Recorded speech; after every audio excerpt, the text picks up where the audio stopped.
In July of 2024, two brothers ran away from home and did the TransAmerican Trail, trying to have fun and getting away from all the honeydews our wives had ready for us. All right, we are in Green River, Utah, but we're going to backtrack because we haven't kept up with these little video diaries of the day. We've been filming every day that we've gone, but we've kind of been remiss about reviewing everything. And it's going to be hard to try to remember everything that we've gone through. So we'll talk about Utah in another one of these, but we're going to talk about Colorado because Colorado was exceptional. Last time we talked about going through Trinity, Colorado, and getting the tires on the bike and staying in a campsite that was right on the interstate, which was a pretty miserable night, to say the least. I mean, yeah, there was no wildlife to be had with that interstate winding. No wildlife, and the only positive was it drowned out Danny's snoring. So his snoring didn't bother me as much as the semi trucks going by. Yeah. So it was all good. We got on the road, and we made it to the first night was This is where it gets fuzzy. I think that first night after that was it was Ophir Creek. Yeah. And wonderful campsite. Really neat. We went back in and got away from the RVs, got on top, able to keep the bikes in the campsite. It was a national forest. National forest. Ophir. Yeah, so it was some semi-primitive. It had a pot, which is always nice. And we settled in for the night and discovered that Colorado gets cold in October. Did it rain that night? It thunderstormed that night. It did. Thunderstorm. It rained all night long, and we froze our tails off. Yeah, it got down to the low 30s, like 33, almost freezing. Yeah. I have these special sleeping bags I've had for like 40 years. I love them, and unfortunately they're only rated to 50, and those memories, Dave, just don't make it warm. It doesn't make it warm. It was, we almost snuggled, but stop it. We didn't. No, we froze our butts off. We got up that morning. We were the first people up because the rain had stopped and nobody else was awake. It was like 6 in the morning, and it was still it warmed up to 35. We kind of pounced around, got some coffee, and then said, "What the heck?" and went back in with more clothes on. Was it still raining? No, it was just too cold. It was just too cold. The sun hadn't hit us yet. Yeah, because we went back to bed. We were shadowed by one of the mountains. Finally, about 9 o'clock, it warmed up. Started getting into the low 60s. Packed up and headed out. Well, wait a minute. Hold on. Back up just for a minute, because I had an experience there at that campground. Experience? I was walking up the path on my way to the head, and a chipmunk ran up my leg and got to my knee, looked at me, and jumped off. I've never had that happen before. It probably smelled you. That's probably true too. Oh my God! And the ranger, the lady that came up to see us. She was a really nice lady. Yeah. She came up and talked to us. The first thing she asked us is, "Why did you all come up this high?" Yeah. Because we were the only one in that area. But right. We wanted to get away from the RVs. We wanted away from the RVs and anything else, and it was really nice. Really nice campsite. Campsite. So, it was so nice that we pitched our tents on about a 45 degree. It wasn't that bad, but we kept sliding off the it was too much of an angle on it. It's crazy. Crazy. It was a slip sliding night on top of being frozen. Miserable. So we made it to Salina, Colorado, and we stayed in a hotel and got him showered, got him properly fed, showered, and then headed out. And from there, we made it to White Cliff. Or West Cliff. West Cliff. Yeah. West Cliff was nice. That was a nice ride. We got to see a lot of Colorado. Yeah, we were in Colorado, right? Got to see a lot of Colorado gravel, a lot of ups and downs. Picked up some altitude. We'll show you in the videos and stuff. It was a really nice. Nice day. It would change 30 degrees difference between it was cold. Yeah, you ride along. We froze in the morning and warm up by about 9 o'clock. It's like you start taking clothes off because it's just too hot. But it was a really nice ride.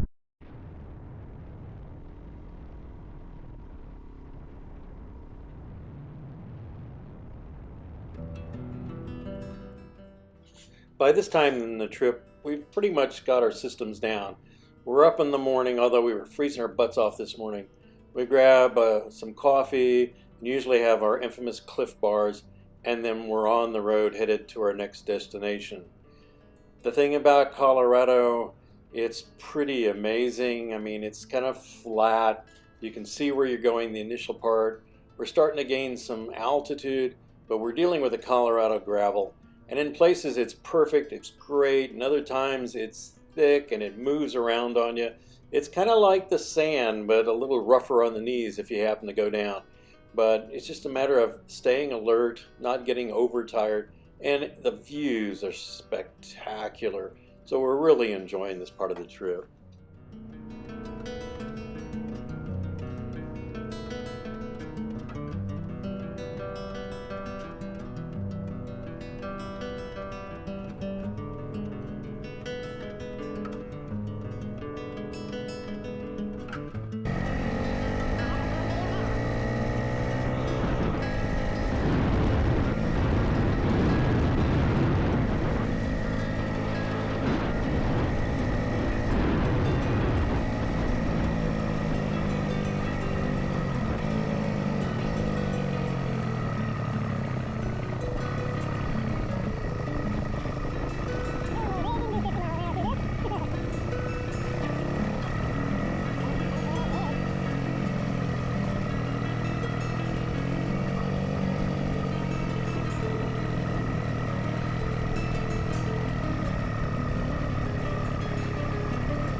Now the previous frames were just sped up because we're going anywhere between 15-20 miles an hour.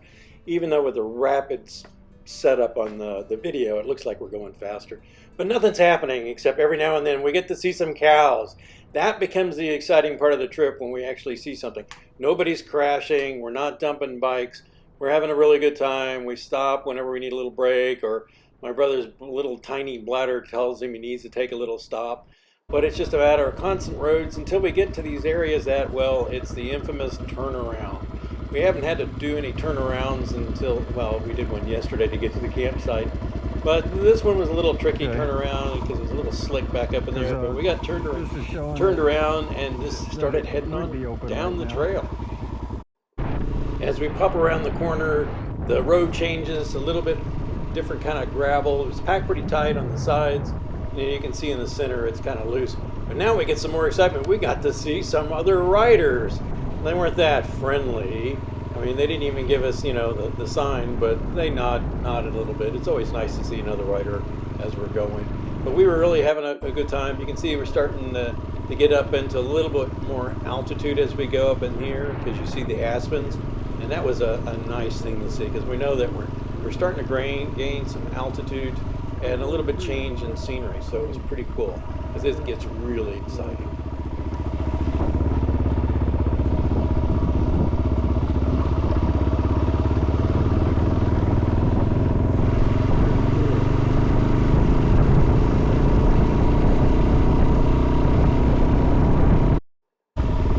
At this point you can see we're starting to gain some more altitude, but it's an easy road. I mean, it's pretty just gravel, and every now and then there's some larger pieces, but it's nothing rough. It's easy. It's a simple little trip going up. As a matter of fact, sometimes you can hear my brother just kind of revving up to catch up with me because he's like, come on, old lady, let's get going, let's get up this hill. But you never know what's coming around the corner, so I always try to stay to the outside and take my time because I'm enjoying the views. It's spectacular up here. And it's nice. It's not too hot. It's not too cool. The temperature is what I call Goldilocks. It's just right. We're having a blast.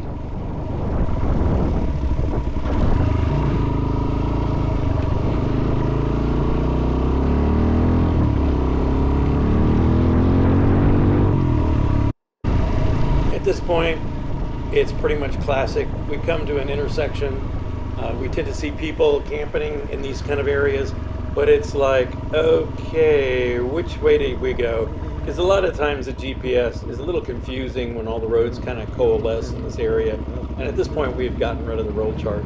So it becomes a little bit of, okay, let's try this way, and you go down, about 100 feet, and then the GPS says, no, wrong way. And then we do our tactical turns, and it's always fun to do it in front of a bunch of people because they're laughing their butts off. It's like, okay, where do they think they're going? And then you come back around and you head back the other way.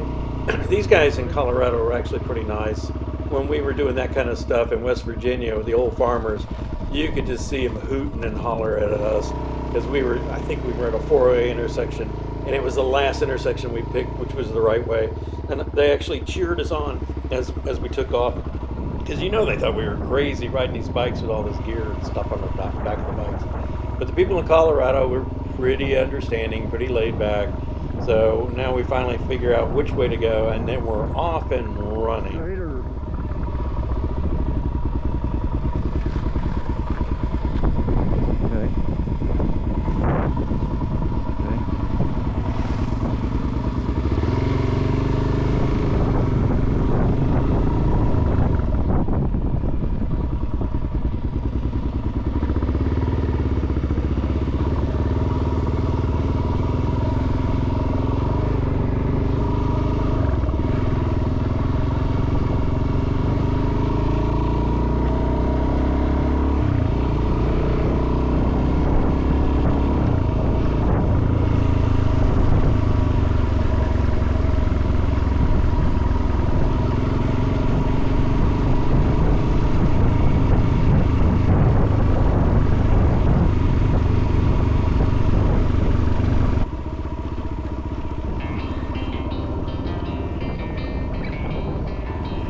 2024.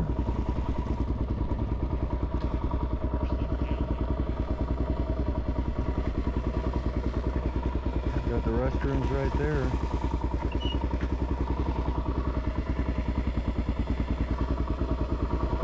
'24 is possible. What's this? 25. Ophir Creek was a pretty large campground. They did have a lot of RVs in there and trailers and stuff, but that was usually on the lower end. We just kind of checked the area out and found that there's an upper area. There was nobody else up there, and we were far away from anybody that might have any generators. We picked a really nice spot.